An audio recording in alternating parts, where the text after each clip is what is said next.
BingX, a trusted global crypto exchange. Trade spot, futures, or copy top traders easily. Sign up via the link or referral code to get 30 USDT instantly, plus up to 1,500 USDT in bonuses for verification, deposit, and trading. Carlos Mazón, the embattled president of the eastern Spanish region of Valencia, has resigned, citing immense pressure and acknowledging his administration's shortcomings in the handling of the deadly 2024 floods that claimed 229 lives.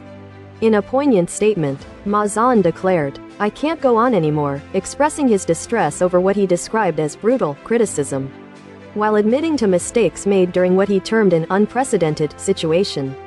He also pointed fingers at the central government, accusing it of insufficient support for the flood-ravaged region.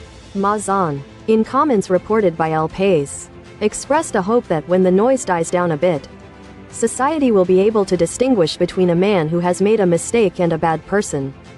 His departure leaves questions regarding a potential snap election or his future role in the regional assembly, an outcome that would strip him of parliamentary immunity.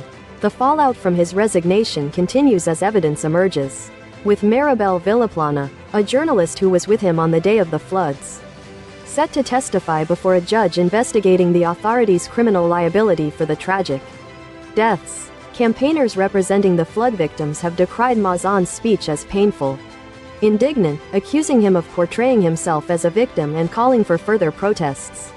This development unfolds amidst a backdrop of significant international news, including the ongoing mystery surrounding the Nord Stream pipeline explosions, which continue to cast a shadow of mistrust across Europe. In Latvia, the president has returned a draft law on withdrawing from the Council of Europe Convention on Violence Against Women to Parliament, prompting renewed debate and planned public protests. Meanwhile, discussions between China's and Germany's foreign ministers touched upon trade and Taiwan, with China reiterating its stance on national sovereignty. The European Union is closely monitoring the impact of a chip export ban by Nexperia, as member states are required to report on its effects amidst escalating concerns over supply chain disruptions. Belgium's military has reported sightings of drones over a base for a third consecutive night, sparking an investigation into what appears to be a targeted operation, possibly involving espionage. In Rome, a section of a centuries-old medieval tower near the Colosseum partially collapsed during restoration work, tragically trapping and injuring workers, with emergency services working to rescue those affected. The Dutch Green Left Labour Alliance has elected Jesse Klaver as its new leader, succeeding Frans Timmermans. Following disappointing election results, political tensions remain high in Belgrade, Serbia, where opponents and loyalists of President Aleksandar Vučić clashed amidst simmering discontent, following the anniversary of a fatal disaster in Novi Sad. The event, which marked 1 year since a tragic railway station accident, has fueled a youth-led movement demanding political change and challenging Vucic's long-standing grip on power.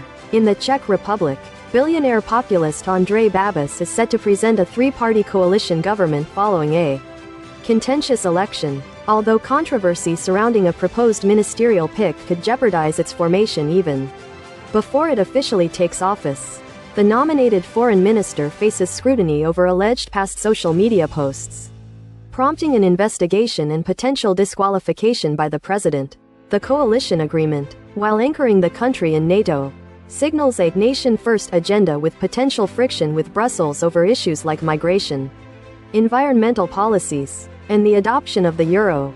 Security policy, however, appears to remain aligned with NATO and support for diplomatic efforts to resolve the conflict in Ukraine.